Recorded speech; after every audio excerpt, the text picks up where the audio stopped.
Hello and happy Halloween from Apple's Brooklyn Mac and iPad event. I apparently showed up at this Apple event dressed like Steve Jobs. Totally not intentional. Anyway, I am here at the Brooklyn Academy of Music. This is where Apple decided to host its latest event. And I just got hands-on with the new MacBook Air. This was exciting to me not just as a frequent laptop reviewer, but as someone who owns an aging Air and has been waiting so patiently for an update. I'm sure many of you have as well. So let's take a look at the new edition.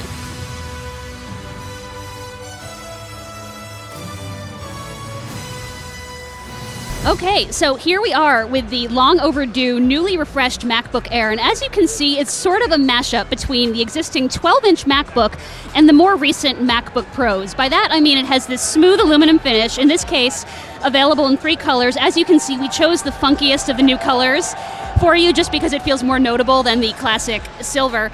And it has sort of the same shape generally as the old Air, just whittled down to the point where it has a lot in common design-wise with the 12-inch MacBook.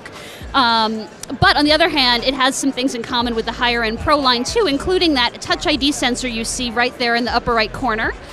Also, the addition of 2 ports makes it, for what it's worth, a little more MacBook Pro-like than the classic 12-inch MacBook. Now, in terms of size and design, it's somewhere in between. This weighs in at 2 3/4 pounds. Pretty easy to lift with one hand, much easier to lift with the classic MacBook Air, which I have with me and which I used to file the story that accompanies this video.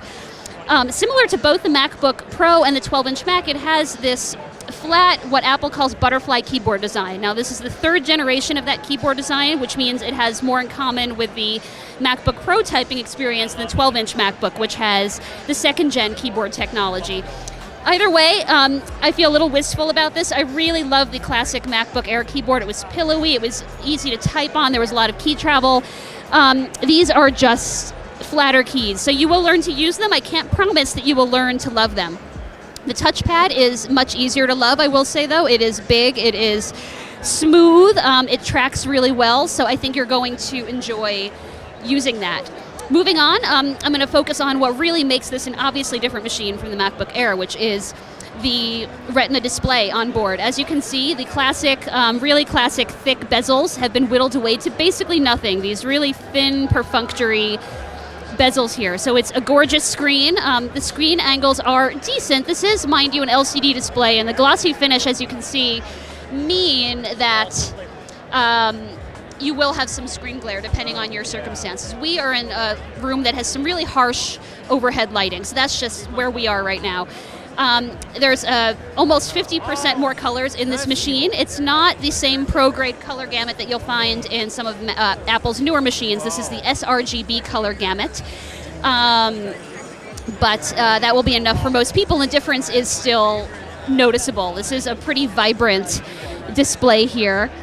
There's a lot of test imagery, and if we zoom in, you can really see a lot of detail. So it really is a gorgeous screen. Is it the absolute best specs that Apple has available to it? No, of course not, but this is the Air. It's meant to be a mid-range machine that's still affordable enough for a lot of people. Here on the sides, you'll find the speakers. Apple says that they are 25% louder than the previous Air and that they have double the bass. Now, as you can see, the bass is difficult to test in this test environment. There is so much competing noise. But I will say that I played 2 movies earlier on this machine, and at top volume, I was able to still hear the movies over all of the surrounding noise, which includes, as you can hear, some music in the background and lots of people talking nearby and these cavernous ceilings. But I was still able to hear the movies over all that. So as far as the volume goes, yes, I'm going to vouch for that. The volume is pretty good on this small little machine here. Now, we're going to be getting a machine soon to test. The machine is up for pre-order today. It goes on sale next week, November 7th. We hope to have a full review on Engadget before then. So having left the hands-on area and having spent some time with the new MacBook Air, I have 2 takeaways so far. One, I will probably buy it for myself. I've been waiting really patiently for a new MacBook Air, and although there are always trade-offs in new machines, this ticks off most of the boxes for me. Also, I'm having a hard time understanding who now would buy the 12-inch MacBook instead. Here's the argument, or at least here's the argument in favor of the new MacBook Air. The new MacBook Air has a slightly cheaper starting price. We're talking $1199 as opposed to $1299 for the 12-inch MacBook.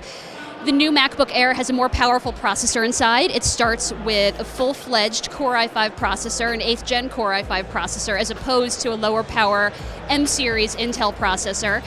The RAM is about the same. The battery life will probably be better on the Air. It has a Touch ID sensor, which the MacBook doesn't have. It has an extra Thunderbolt 3 port. Really what you're getting with the 12-inch MacBook is it is Apple's lightest laptop, so it weighs 2 pounds instead of 2.75. And it starts with more storage, but that can be fixed with money, of course. And I don't know if the 128 gigabytes that comes standard on the MacBook Air is going to even be a deal breaker for everyone. I don't even think it would be a deal breaker for me. So really, I think the arguments so far are stacked in favor of the Air over the 12-inch MacBook for most people. That product it's hard to understand now who that's for exactly. But anyway, the MacBook Air goes on sale today. It starts shipping next week on November 7th. And we hope to have a full review on Engadget before then. So I'm looking forward to spending more time with the Air and also giving you more specific thoughts on things like performance, on battery life, and also how it stacks up to comparable machines in the PC space. So stay tuned for that, and in the meantime, thank you so much for watching.